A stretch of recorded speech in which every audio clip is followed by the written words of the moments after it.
Assalamualaikum warahmatullahi wabarakatuh. Bismillahirrahmanirrahim. Babul ghusli wa hukmul junubi. Bab tentang mandi janabat dan hukum mandi janabat, ya, mandi janabat, mandi besar. Kemarin sudah kita kaji dua hadis yaitu tentang al-ma'u minal ma'. Ini bahasa kiasan. Jadi air itu dari air, maksudnya mandi yang kita lakukan itu, mandi besar itu disebabkan karena keluar air mani, air sperma. Nah, kemudian yang kedua, idza jalasa baina syu'abil arba'. Ini terkait dengan walaupun tidak mengeluarkan air sperma, tapi sempat bertemu dua kelamin, ya, ada beberapa ulama yang berbeda pendapat.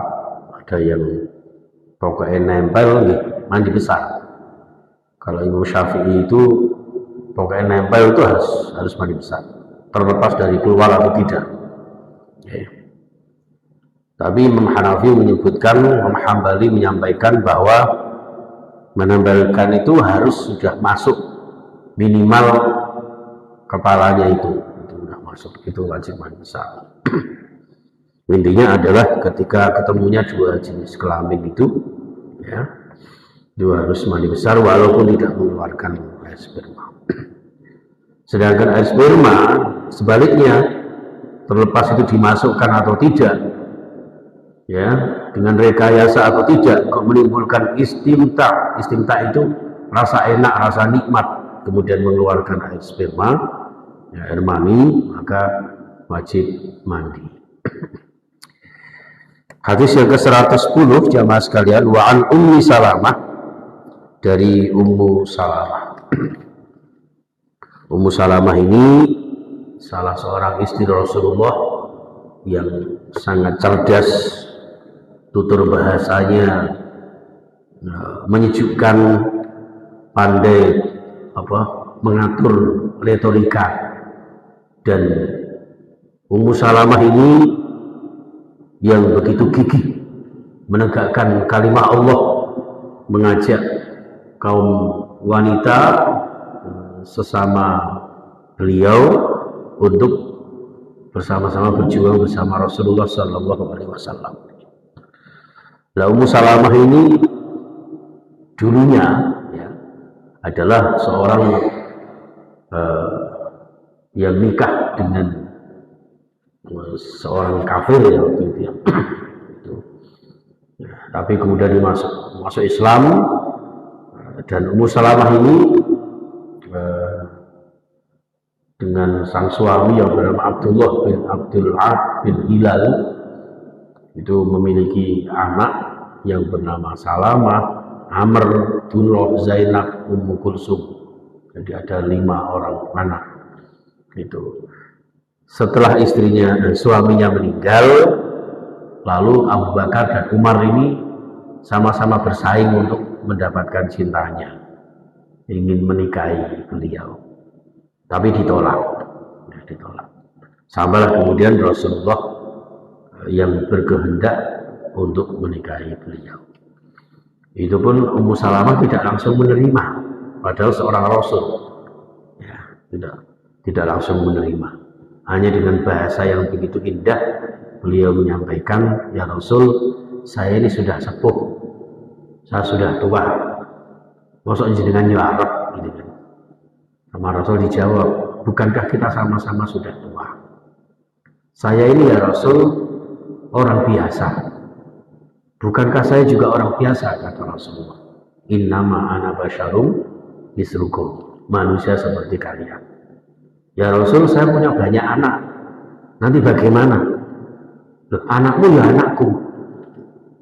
Jadi artinya walaupun bukan anak kandungnya Rasulullah, ya, putra putrinya yang dibawa oleh Ummu Salamah itu menjadi tanggung jawabnya Rasulullah. Itulah yang dijadikan pedoman bahwa kula jenengan bapak-bapak yang menikahi seorang janda yang membawa anak, Itu dianjurkan juga bukan hanya mengasihi ibunya, tapi juga menyayangi putra-putrinya. Walaupun juga ada pendapat yang menyampaikan bahwa anak bawaan istri itu pada hakikatnya masih tanggung jawab ayah kandungnya. Itu seperti itu. Ini terkait dengan Ummu Salamah. Anna Ummu Sulaim, bahwasanya Ummu Sulaim itu wahya imra'atu Abi Talha, istrinya Abu Talha. Nah, ini Ummu Sulaim ini juga, ya, Ummu Sulaim ini ya, dulunya masuk Islam duluan daripada suaminya, dan suaminya pun sempat masuk Islam sudah terbunuh di dalam peperangan. Ya, lalu janda. Setelah Ummu Sulaim ini janda, dilirik sama Abu Talha. Abu Talha ini juga orang kafir. Terus kalau kamu mau menikahi saya ya harus masuk Islam dulu. Maka diajak sowan kepada Rasulullah dan masuk Islam Abu Talha, kemudian dinikahkan oleh Rasulullah SAW. Itu tentang Ummu Sulaim. Nah, Ummu Sulaim, Ummi Salamah, bahwa Ummu Sulaim ini qalat menyampaikan, menanyakan, ya Rasulullah, wahai Rasulullah, innallaha, sesungguhnya Allah iku la yastahyi, tidak malu. Jadi Rasulullah itu tidak izin tentang apa? Minal haqqi, terhadap kebenaran. Ngapunten, Allah itu tidak tabu. Nah, kula jenengan juga ngoten maksudnya. Ketika membicarakan masalah haid, masalah nifas, masalah mandi besar, masalah jinabat, itu tidak usah sungkan-sungkan. Tidak usah sungkan-sungkan, tidak usah tabu. Tujuannya apa? Untuk mengetahui kebenaran syariat Allah Subhanahu wa taala. Betul. La yastahyi minal haqqi. Nah, fahal 'alal mar'atil ghuslu idza ihtaramat. Jadi maksud ini ngeten. Ya Rasul, aku ki wong wedok. Perempuan juga pernah mimpi seperti yang dialami oleh laki-laki. Kalau jenengan laki-laki yang pernah bermimpi indah, perempuan pun bisa jadi demikian. Dan sebagai perempuan harusnya kan izin, tabu menyampaikan hal itu ya Rasulullah. Tapi karena Allah tidak mau terhadap kebenaran, maka izinkan saya bertanya ya Rasulullah, bagaimana seandainya seorang perempuan bermimpi indah? Itu maksudnya kan? Qala na'am idza ra'atil ma'a al-hadis. Jadi ketika dijawab sama Rasulullah, na'am, iya, wajib mandi. Ya, ketika apa? Idza ra'at, ketika seorang wanita itu setelah bermimpi, ya, al-ma'ah, menemukan air mani. Jadi walaupun bermimpi, setelah bermimpi indah, ya, misalnya Mbak Sinta ketemu dengan Mbak Mas Rama gitu kan, nah, terus setelah bangun selimutnya basah. Yang basahnya itu selain air seni, air kencing, maka wajib mandi. 111 wa an Anas bin Malik. Nah, ini Anas bin Malik ini putranya Ummu Sulaim. Ya, jadi Ummu Sulaim setelah dinikahi Abu Talha, ya, kemudian punya anak namanya Anas bin Malik. Anas bin Malik menjadi pembantunya Rasulullah, ya, maka terbanyak meriwayatkan hadis Rasulullah. Qala Rasulullah sallallahu alaihi wasallam fil mar'ati tara fi manamiha ma yara rajul. Qala tantasil. Rasulullah bersabda terhadap kaum wanita yang bermimpi sebagaimana mimpinya seorang laki-laki, mimpi apa itu bermimpi indah tadi ya, maka qala taghtasilu, dia wajib mandi besar. Faqalat Ummu Sulaim wa hal yakunu hada, apakah bisa terjadi? Ya bisa jadi. Ya, bisa jadi seorang wanita bermimpi semacam itu. 112 wa an Aisyah radhiyallahu anha, dari istrinda Rasulullah Aisyah radhiyallahu anha, qalat, ini satu-satunya istri yang termuda, yang paling gadis, memang yang gadis ya, satu-satunya itu Aisyah. Kenapa? Di hikmahnya adalah anak itu kalau masih kecil itu kan masih polos. Makanya hadis dari Aisyah itu biasanya terkait dengan hal-hal privasinya Rasulullah, tentang bagaimana jimaknya, bagaimana komunikasinya, bagaimana kesabaran Rasulullah menghadapi istrinya. Itu kebanyakan dari Aisyah. Bahkan ini termasuk mandinya Rasulullah, ya, termasuk cara mandi besarnya Rasulullah, sampai segitunya. Bekasnya Aisyah dipakai Rasulullah, kemudian ketika Rasulullah itu tidur dalam satu selimut, apa itu diceritakan sama Aisyah, dan itu menjadi sebuah hadis. Wa Aisyah qalat kana Nabiyyu sallallahu alaihi wasallam, Rasulullah itu yartasilu, mandi, min arba'in, disebabkan karena 4 hal. Ingkang sepindah minal janabah, karena jinabah, wa yaumal jumu'ati, dan hari Jumu'ah. Jadi sebetulnya bahasa aslinya Al-Quran hadis itu bukan Jumat, bukan Jum'ah, tapi Jumu'ah. Jumu'ah dari kata jamaah, ya juma'u, Jumu'ah, hari berkumpulnya kaum muslimin, ya. Wa yaumal jumu'ati wa minal hijamati, dan mandi disebabkan atau setelah melakukan bekam. Yang keempat, wa min huslil mayyiti, dan sesudah memandikan jenazah. Di antara 4 itu yang wajib hanya 1, Bapak Ibu. Apa? Minal jinabah, karena jinabah. Kalau terkait dengan Jum'ah itu sunnah, sunnah. Itu pun kecuali yang bersamaan dengan mandi besar, terkait dengan jinabah, terkait dengan hadas besar. Entah itu karena mimpi, entah itu karena berhubungan suami istri. Sekali lagi Bapak Ibu, saya sampaikan datang panjenengan, malam Jumat itu bukan malam untuk apa ya dengarane, untuk garap PR. Ya, jadi malam Jumat itu justru perbanyak kalau jenengan ibadah, tahajud, qiyamul lail, zikir, doa. Kata Rasulullah, di antara hari Jumat itu ada waktu yang dirahasiakan Allah. Karena pasti ada waktu yang mustajabah yang dirahasiakan Allah, itu muncul terus kalau jenengan anu dolinan ngonoan kan iman-iman, Pak. Makanya salah besar itu di WA apa jenengan. Ingat Mas, hari ini malam Jumat, kurang cepat ya. Salah itu. Salah. Itu cara-cara mereka untuk meremehkan hari mulia. Termasuk juga malam Jumat itu malam yang angker gitu ya, malam yang penuh mistik gitu. Salah. Jadi sama dengan nanti Muharram itu, gitu.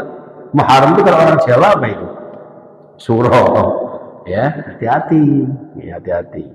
Sering saya ingatkan kepada para jamaah agar tidak lepas akidah. Jadi di antara 4 hal itu yang wajib hanya mandi janabah, selainnya sunnah. Jadi panjenengan habis bekam dianjurkan mandi sahar, tapi sunnah. Wa min husil mayyiti, dan setelah memandikan jenazah juga dianjurkan mandi besar. Rawahu Abu Dawud wa shahahahu Ibnu Khuzaimah. 113 jamaah sekalian yang saya muliakan, wa an Abi Hurairah radhiyallahu anhu fi qissati Sumamata bin Usal, ini seorang kafir yang masuk Islam, indama aslama, ketika masuk Islam. Jadi wa amarahu, dan merintah sapa Nabi kanjeng Nabi Muhammad sallallahu alaihi wasallam kepada Sumamah untuk apa? Ayyantasila, untuk mandi. Dari kalimat amarohi ini Bapak Ibu, maka ada khilafiyah. Mayoritas ulama termasuk Imam Syafi'i itu menghukumkan wajib bagi seorang mu'allaf ketika sudah berikrar syahadat itu wajib untuk mandi besar. Tapi ada juga yang menganjurkan saja, jadi itu anjuran bukan wajib. Kenapa? Ya di sini karena walaupun Rasulullah memerintahkan, tapi di sini ayat tasila itu berupa semacam anjuran. Jadi perintah itu tidak semuanya wajib. Nah, yang berpandangan wajib karena ada kalimat amarohu, karena diperintah sama Rasulullah. Itu jamaah sekalian. Jadi maka sebaiknya kalau tetangga, dulur kula jenengan yang masuk Islam itu usahakan untuk mandi besar. Wa an Abi Sa'id Al-Khudri radhiyallahu anhu anna Rasulullah sallallahu alaihi wasallam ghusnul jumu'ati utawi mandi Jumat iku wajib kangge sinten ala kulli muhtalimin terhadap setiap orang yang bermimpi. Dan enggak bermimpi ya sunnah. Jadi hakikat wajibnya mandi di hari Jumat ya karena mimpinya itu. Lah mimpi indah saja wajib mandi besar, lah apalagi kan itu, gitu. Berhubungan suami istri. 115 wa an Samurah radhiyallahu anhu qala Rasulullah sallallahu alaihi wasallam man tawaddoa barang siapa yang berwudu yaumal jumu'ati di hari Jumat fabiha wa ni'mat wa man ihtasala fal ghusl afdalu. Jadi barang siapa yang mandi di hari Jumat maka berarti orang itu sudah menjalankan sunnah Rasulullah Shallallahu Alaihi Wasallam. Jadi berarti mandi di wudhu di hari Jumat terlepas dari mau sholat atau tidak, panjenengan usahakan khususnya hari Jumat mudawamatut thaharah. Mudawamatut thaharah itu apa? Melanggengkan dalam kondisi suci, Bapak Ibu. Jadi hadis ini menggambarkan, mengajarkan kepada kula jenengan man tawaddo'a yaumal jumu'ati fabiha wa ni'mat. Berarti orang itu betapa hebatnya melaksanakan sunnah Rasulullah Sallallahu Alaihi Wasallam. Sedangkan wa man irtasala fal ghuslu afdalu. Sedangkan mandi untuk menghormati hari Jumat itulah yang paling afdol, paling utama. Nah, dan Wan Ali bin Abi Thalib, dari Ali bin Abi Thalib karena wajah qala dawuh sapa Ali karena Rasulullah SAW adalah Rasulullah sallallahu alaihi wasallam iku yuqri'una membacakan kepada kami Al-Qur'an. Rasulullah itu selalu sering membacakan Al-Qur'an kepada kami. Yuqri'una itu artinya bisa membacakan untuk murojaah. Yuqri'una juga bisa diartikan ta'limul Qur'an di sahabat, mengajarkan Al-Quran kepada para sahabat. Itu Rasulullah selalu seperti itu. Makanya ada istilah tadarus ya Bapak Ibu. Tadarus itu apa? Deres membaca Quran walaupun sudah bisa, tapi membaca satu persatu. Kalau pada masa Rasulullah itu Rasulullah membaca disimak oleh malaikat Jibril. Ada juga riwayat menyampaikan ketika malaikat Jibril membaca, Muhammad menyimaknya. Begitupun para sahabat, sehingga muncul namanya halaqah. Halaqah itu apa? Melingkar, lingkaran bersama-sama ya ngaji khataman Al-Quran yang sekarang dicontoh oleh sebagian masjid. Coba ya, biasanya hari Ahad itu banyak ya. Hari Ahad itu banyak yang khataman. Cuman kadang-kadang sayangnya ini perbaikan saja. Sayangnya satu, naik ngaji itu ya benar-benar ada yang menyimak, ada yang membaca secara khusyuk. Ya, saya sering mendengar, melihat masjid itu kelihatannya di pengeras suara itu buanter. Ternyata setelah di situ ada 3 orang. Yang satu membaca, yang 2 ngopi, yang satu ngopi, yang satu merokok. Jadi yang baca hanya satu orang. Mocornya pun nggak jelas. Jadi usahakan, mendingan saya sering sarankan kepada anak-anak remaja masjid itu, lek ngaji itu mendingan tidak harus di pengeras suara, melingkar, harakoh, mocornya sing tampil. Kalau tampil kok gak hatam-hatam, ini kepengen cepet hatam, ya sambungan. Katakanlah ada 10 orang, ya masing-masing dua orang, satu menyimak, satu membaca, 10 ayat, 10 juz. Satu hari selesai. Jangan digeradak, sepenting pokoknya khatam. Jangan, eman-eman nanti. Jadi lihat istilahnya membaca itu ya membaca. Yuqri'una. Ya, qiraah, tilawah, kan gitu. Jadi ditambah lagi dengan warattalnahu tartila. Jadi beda Pak, membaca dengan membunyikan. Kalau membunyikan terlepas dari fasih atau tidak, tartil atau tidak, nanti mananya atau tidak, pokoknya itu suara nih. Contoh ini kalau ngeten, ini kan membunyikan Pak, gitu. Tapi kan nggak ada maknanya. Padahal Al-Quran itu satu kata, dua kata, satu ayat, dua ayat itu harus mengandung makna. Mulanya disindir para ulama kalau jenengan biyen maca Quran angen-angen sama maknane. Niku maksudnya nggih macane alon-alon. On kaya. Gitu. Gerudak-geruduk akhirnya mboten paham. Ngaten.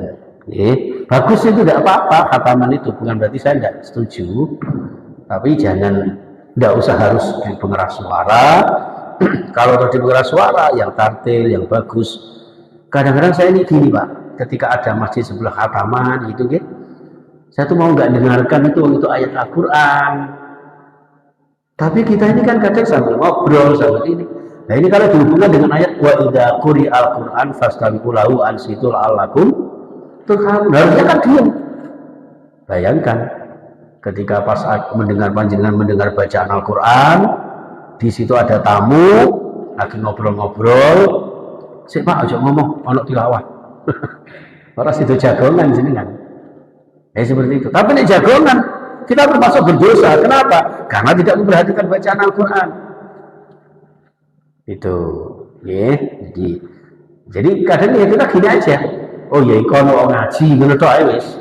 Jadi gak ngerti sih diwaca apa, umumnya piye, maknanya apa, itu buat paham. Soalnya apa? Ya seperti umumnya ngoten niku. Nah itulah jamaah sekalian. Maka di sini yuqri'una. Rasulullah itu sering membacakan Al-Quran kepada kami para sahabat. Nah, malam yakun junuban, selagi tidak dalam keadaan junub. Jadi Rasulullah itu peraini ngajari Quran kepada para sahabat itu nek pas wayah junub. Berarti ketika kula jenengan maca Quran, usahakan dalam keadaan suci, baik dari hadas kecil maupun hadas besar. Bahkan Imam Syafi'i ketika hadas besar itu dilarang membaca Al-Quran. Nah hadas kecil masih boleh selama tidak menyentuh Al-Quran. Itu Imam Syafi'i. Ini Imam Hanafi tidak apa-apa, masih jenengan batal itu, pokoknya buat hadas besar, pegang Al-Quran, baca Al-Quran tidak masalah. Itu seperti itu. Baik, Wan Abi Sa'id Al-Khudri radhiyallahu anhu, dari Abu Sa'id Al-Khudri qala Rasulullah sallallahu alaihi wasallam idza ata ahadukum, ketika mendatangi salah seorang di antara kalian ahlahu, istrinya, summa arada, menggondoli ngarepaken menghendaki ayyauda, untuk baleni ini bicara bahasa jenengan ya ronde kedua ketiga nih lho Pak. Oke. Jadi nek kula jenengan kepengin untuk kedua, ketiga dan seterusnya, sebaiknya fal yatawaddo bainahuma wudu'an. Ya, sebaiknya berwudu. Ngaten. Bahkan ada hadis yang menyebutkan juga mandi. Syekh Abdul Qadir itu jangankan berhubungan suami istri, pernah bermimpi ya, dalam manakibnya ini ya, wallahu alam. Dalam manakib beliau itu mimpi semalam itu ada yang mengatakan 16 kali, 41 kali. Setiap bermimpi mandi. Ya, mandi, mari ngono mimpi meneh. Ya, pas turu mimpi meneh, mandi lagi. Mimpi lagi, mandi lagi. Apalagi cuaca agak dingin. Ya. Kalau ini dianjurkan berwudu. Ya. Cuman anjuran ini supaya apa? Di situ ada tambahan fa innahu ansyatu lil 'audi. Untuk lebih menggairahkan ketika kembali yang berikutnya. Nih, ini monggo itu terkait dengan sunnahnya Rasulullah Shallallahu Alaihi Wasallam. Dan jenengan telaten ya wudu lagi lebih bagus. Yang buatan telaten ya terserah jenengan. Okay.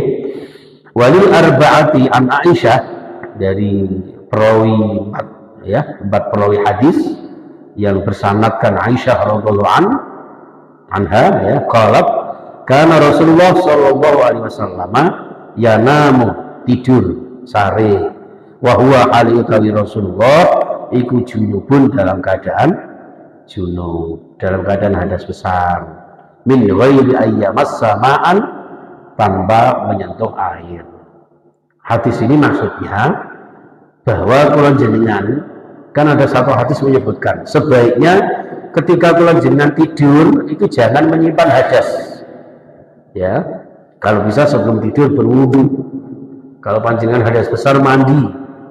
Ya, tapi ternyata di sini ada hadis yang menyebutkan bahwa Rasulullah itu tidur dalam keadaan junub, belum mandi sama sekali, belum menyentuh air sama sekali. Ini hadisnya ma'lul. Hadis ma'lul itu hadis yang di dalamnya ada virusnya. Ilat itu bahasa koloni itu sekali virus.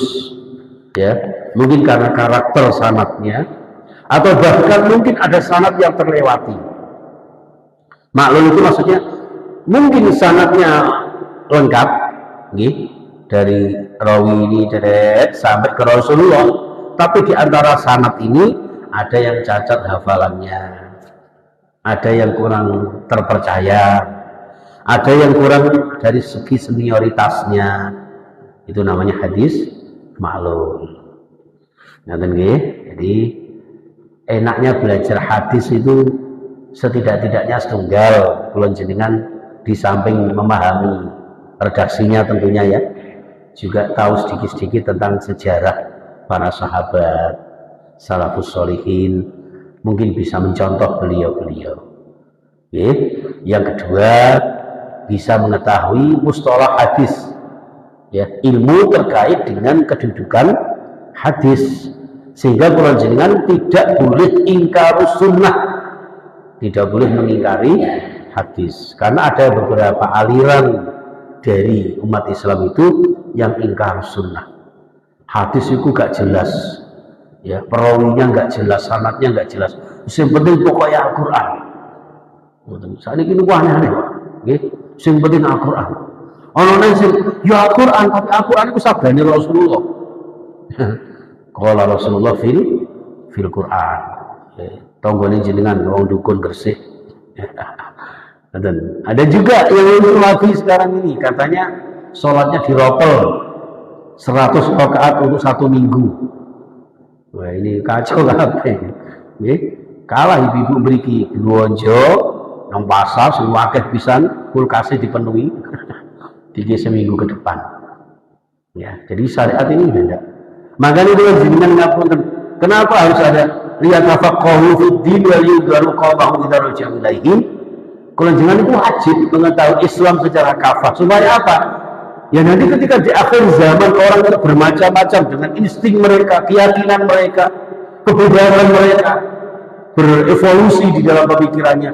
Kalau jangan sakit mengkonter, sakit menjawab, menjelaskan tentang syariat Islam yang sebenarnya. Dan sampai dicontohkan dari kaumnya Nabi Nuh itu kan gitu, Pak. Awalnya ya tauhid gitu kan, semakin lama, ya ada yang menyembah patung-patung ini dan sebagainya dan sebagainya. Akhirnya lama-lama mereka mengarang sendiri, ya, kitab-kitab mereka dibuat sendiri seakan-akan itu dari Allah. Ada yang seperti itu. Ya. Ini jamaah sekalian rahimakumullah. Maka kita harapkan dengan kula jenengan mengetahui sejarahnya para sahabat, ya, para sahabiah, diharapkan bisa mencontoh mereka, ya, betapa ibadahnya mereka itu sangat-sangat luar biasa. Ya, bismillahirrahmanirrahim. Hadis yang ke-119. Wa an Aisyah radhiyallahu anha qalat, jauh sama Aisyah, karena Rasulullah itu idza tasala minal janabah, ketika mandi Rasulullah itu ya beda'u fayansilu yadayhi, dimulai dari mencuci kedua tangannya, membasuh kedua tangannya. Summa yufriru biyaminihi ala shimalihi, mendahulukan yang kanan dari yang kiri. Ya, fayansilu farjahu. Nah, ini membersihkan farjinya. Dan summa yatawaddu, menggonuli wudu, summa ya'khudul ma'a, ya, menggonuli ngambil air, fayudkhilu asabi'ahu fi usuli sya'ri, memasukkan ujung-ujung jarinya itu ke pusat rambut, jadi supaya dalamnya itu juga terbasahi, apalagi yang rambutnya panjang. Kalau kata Pak Budi itu enak itu, jelet, ya, dan langsung udah basah semua. Ibu-ibu biasanya rambutnya panjang itu, ya, dimasukkan semua supaya benar-benar terbasahi, ya, baik rambutnya maupun ujung rambutnya. Dan summa hafana ala ra'si salasa hafanatin, ya, kemudian di situ menyiram kepalanya sebanyak 3 genggaman air. Dan summa afadha ala sa'iri jasadihi, kemudian mengguyurkan air ke seluruh tubuhnya. Summa ghasala rijlaihi. Jadi ini teknis urut-urutannya seperti itu. Ya, mandi, sebelum mandi itu mencuci kedua tangannya, berwudu, ya kan, membersihkan farjinya, kemudian sementara dimasukkan dulu dengan air itu jari-jarinya itu supaya rambut yang agak ketel itu renggang. Mungkin itu, ya, itu diantara cara-cara mandi besar. Nanti Pak Budi, ya, pertanyaan jenengan sekaligus menambah satu hadis lagi, 119. Ada lagi sebelum kita tambahkan hadisnya? Bapak Ibu. Nah, di sini walahuma itu dari hadis yang diriwayatkan oleh Bukhari Muslim, ya, fi hadis Maimunah, di dalam hadisnya Maimunah, ya. Summa afragha, nah ini lanjutannya hadis yang ke-119. Summa afragha ala farjihi, ya, disebutkan kemudian Rasulullah menyiram kemaluannya, ya, kemaluan beliau, faghasalahu bishimalihi, dan membasuhnya dengan tangan kiri beliau. Nah, dan setelah dibasuh dengan tangan kiri beliau, ya, summa daraba bihal ardo, menggonuli menyentuhkan tangannya ke tanah. Famasahaha, wa fi riwayatin famasaha biturab, dan mengusapkan tangannya itu dengan debu. Nek cara saiki, ya, mungkin zaman dulu belum ada sabun. Rasanya ada sabun, inilah yang dimaksudkan setelah atau sebelum mandi itu digosok dulu pakai sabun, nanti dibilas. Atau jenengan keramas di sela-sela jari itu maksudnya ya dikasih sampo gitu, ya. Itu. Saya dulu masih menangi Bapak Ibu, sampo pakai endutnya sungai itu masih menangi. Terus sabun pakai ya Pak Budi, ya, di Pati itu, di sungai itu pakai batu-batu kali ini digosok-gosokkan. Itu sabun yang paling awet di dunia. Nggak pernah menipis, bahkan nggak pernah habis. Itu seperti itu. Mandi pun enak. Di desa dulu itu ketika junub itu ya karek langsung seluruh ngoten mawon. Mak biur terus wis terus kabeh wis. Ngoten. Nah, jenengan sakniki kok kagungan kolam renang, monggo enak itu. Monggo jenengan di antara rumah panjenengan dikasih kolam renang, ya, ketika mari ngonoan kayak bebek ngono kae. Langsung selulut itu bagus. Atau panjenengan punya apa sing kaya ember dawa itu, apa itu, ya, ya ngapun itu soalnya saya orang katrok gitu.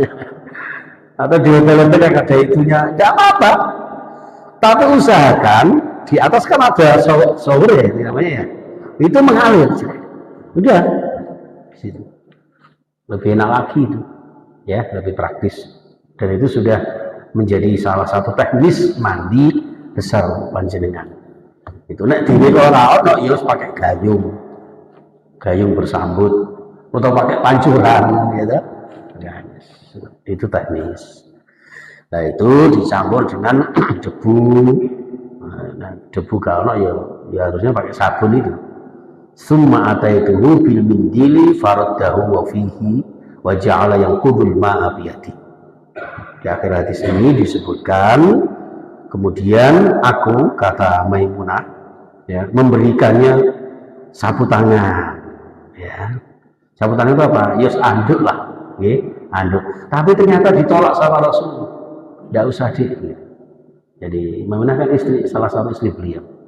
Ya, tidak usah. Berarti apa? Sunnahnya mandi besar sama dengan sunnahnya wudhu. Kalau bisa setelah mandi, setelah wudhu jangan dilapi. Ya, jangan dilapi. Pakai biasa aja, lap pakai tangan. Ya. Illa ya fil bardi kecuali dalam cuaca yang sangat dingin. Jadi kalau cuacanya biasa-biasa aja ya, apalagi cuaca panas, itu justru lebih bagus panjenengan setelah wudhu, setelah mandi jangan diseko, jangan dilap pakai handuk. Itu hadisnya dari sini. Mungkin Bapak Ibu, ini kok risih, tidak apa-apa, itu kan sunnah, sunnah. Ada satu hadis di dalam kitab Durratun Nasihin itu, orang yang ketika habis mandi, habis wudhu, kemudian tidak dilapi kecuali dengan tangannya, ya, seret-seret bisa dikipatkan semampunya, itu kipasan dari percikan air wudhu mandi panjenengan itu dari jadi nur cahaya Allah atau menyampaikan menjadi malaikat. Malaikat itu terbuat dari nur, di mana malaikat itu mendoakan rahmat pada Allah untuk panjenengan. Makanya kalau wudhu jangan dihapus, jangan dilap. Ya, pakai lap biasa, pakai tangan biasa, dikipaskan. Sebanyak percikan air wudhu panjenengan itu jadi malaikat yang mendoakan panjenengan. Jadi bagusnya di situ. Kecuali dalam cuaca dingin. Ya, jangan sampai masuk angin. Jadi hebatnya Islam itu syariat memang seperti ini. Tapi ada toleransi ketika dalam situasi yang berbeda lagi. Ya, itu seperti itu. Terima kasih Bapak Ibu yang saya muliakan. Mudah-mudahan kajian-kajian hadis Rasulullah Sallallahu Alaihi Wasallam ini dibersamai dengan barokah dan hidayah Allah Subhanahu Wa Taala menjadi ilmu yang bermanfaat, ya, yang bisa kita jadikan bekal untuk kehidupan dunia dan akhirat. Amin ya rabbal alamin. Dari saya kurang lebihnya mohon maaf. Subhanakallahumma wa bihamdika asyhadu an la ilaha illa anta astaghfiruka wa atubu ilaik. Assalamualaikum warahmatullahi wabarakatuh.